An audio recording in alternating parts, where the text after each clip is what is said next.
Welcome, everyone, to the Think About It podcast, brought to you by Forward HR Consulting. As HR professionals, we're constantly, looking for ways to better understand people, ourselves, our teams. Absolutely. And today we're looking into a really common tool, one that sparks a lot of discussion, the Myers-Briggs type indicator. Right, the MBTI. We're drawing some insights from the book The Personality Brokers, which really digs into its history and impact. It's based on this idea of preferences, isn't it, across 4 pairs of traits. Exactly. Extroversion versus introversion. Intuition versus sensing. Thinking versus feeling. And judging versus perceiving. Really? And these combine, supposedly, into 16 distinct types. And so many of us have encountered this, maybe in workshops, team building. Or just those online quizzes that pop up everywhere. Definitely. It's used by a huge number of organizations. I mean, a majority of Fortune 100 companies, apparently. Wow. And militaries, universities, sports teams, too. It's big business. The company behind it pulls in something like $20 million a year. But it's not just professional, is it? The whole idea of having a type, it seems to really resonate personally for a lot of people. Oh, for sure. It offers a kind of framework for understanding yourself, maybe a shared language to talk about differences. And it's exploded online. You see millions talking about it, taking unofficial tests. Right. The basic promise is, if you understand your type, you can leverage your strengths, maybe watch out for blind spots in work and life. Yeah, for some people it feels like, finally, this explains me, like getting a user manual. Exactly. So where did this whole thing actually come from? Its origins are quite interesting. Okay, yeah, tell us about that. Well, it was developed back during World War II by a mother and daughter, actually Catherine Cook Briggs and Isabel Briggs Myers. A mother-daughter team. Okay. Yeah, and they based it on Carl Jung's theories, the Swiss psychiatrist, his ideas about psychological types. So there's a connection to Jungian psychology there. Definitely. Catherine Briggs was apparently really influenced by Jung's book from 1921. She saw him as a kind of guide for understanding the self.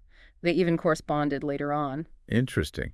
And her daughter, Isabel Myers, she's the one who turned it into the actual test, the indicator. That's right. Her main goal initially was very practical. It was wartime, and she wanted a tool to help place people in jobs where they'd be most effective, sort of supporting the recruitment effort. Okay, matching people to roles. Yeah, and her core idea was pretty positive. She thought the system would work best if it showed everyone was good at something. Boost productivity, make workers happier. That sounds quite, affirming, designing it to highlight strengths. Exactly. It was meant to be simple, easy to grasp, and fundamentally positive. Make people want to find their type. That probably helps explain why it stuck around. That makes a lot of sense. Yeah. People are drawn to things that feel good, that validate them. Right. So beyond the history, what about the actual experience? The personality brokers must have some stories about how people react to it. It does. The author, Merv Emre, talks about her own first encounter. Finding her type online when she was younger felt like getting that user manual we mentioned. She found herself using the terms for years. That feeling of getting a label that clicks can be really potent, can't it? It really can. She also talks about encountering it later, working at a management consultancy. She felt it gave her this language of the inner self. A language of the inner self. Yeah. And she remembers being told her supposed type, ENTJ, was often associated with CEOs, which she found kind of funny later, given her path into academia. Right, so it offered this initial feeling of clarity, maybe even aspiration. Exactly. Then there's another story, Frank Winters. He found his type, ISFJ, online while looking into personal development. Okay. And for him, the description really hit home. His need for routine, being sensitive to criticism, maybe holding back a bit in new situations. So it resonated with his own self-perception. It did. And knowing that, understanding it as a type, actually helped him.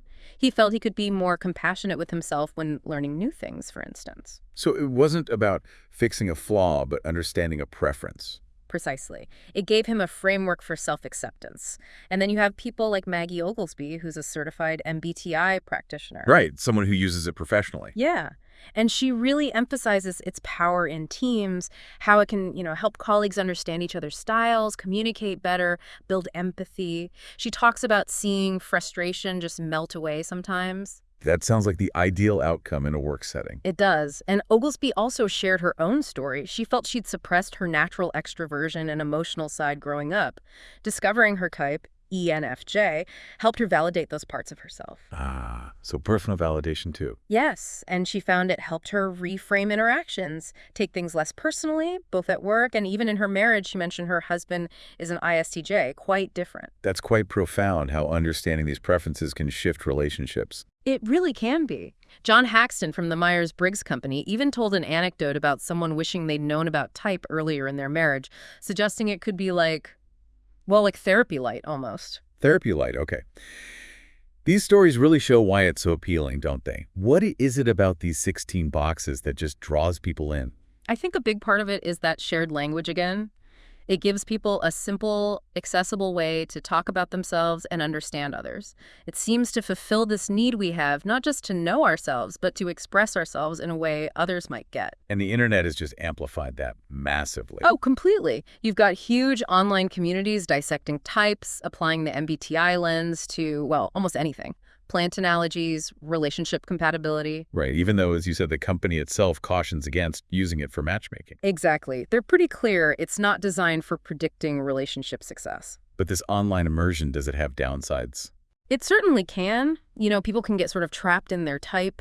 The algorithms feed you more and more stuff about being an INFJ or whatever, and some of it might be, frankly, pretty dubious advice. It can become limiting.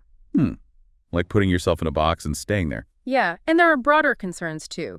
Does it risk entrenching differences? Does it lead people to feel superior or maybe excuse bad behavior because that's just my type? Or oversimplifying people, reducing them to just 4 letters, like they're predictable machines. That's a definite risk. Treating people like complex individuals gets lost sometimes. Which is something we in HR really need to be mindful of, how these tools are perceived and used. Absolutely. It can be a starting point, but personality is so much more complex and fluid than just 4 letters. Relying too heavily on any single model can blind us to nuance. Now, what about the science? We've talked about the appeal, but how does it hold up to scrutiny? Most psychologists seem pretty critical. That's generally true, yes. The main criticisms focus on a lack of rigorous, independent scientific testing. And the reliance on these strict binaries, you're either E or I, T or F. No middle ground, no spectrum. Right. Real personality traits usually exist on a continuum. So models like the Big Five, which measure traits along spectrums, are generally seen as more scientifically robust. MBTI results can also be inconsistent. Someone might test as one type one day and another type a few months later. So reliability issues as well. How does the Myers-Briggs company respond to that? They tend to defend the tool within its intended scope. They argue critics often misunderstand its purpose. They emphasize it's meant as a springboard for self-reflection, not a definitive label. A starting point for conversation, not a final verdict. Exactly. And crucially, they say it shouldn't be used to predict job performance. And they actually forbid its use for hiring or selection. Forbid it. But it seems like it gets used informally for that all the time. Well, yes. They acknowledge it's hard to control how people discuss type, especially with its online popularity.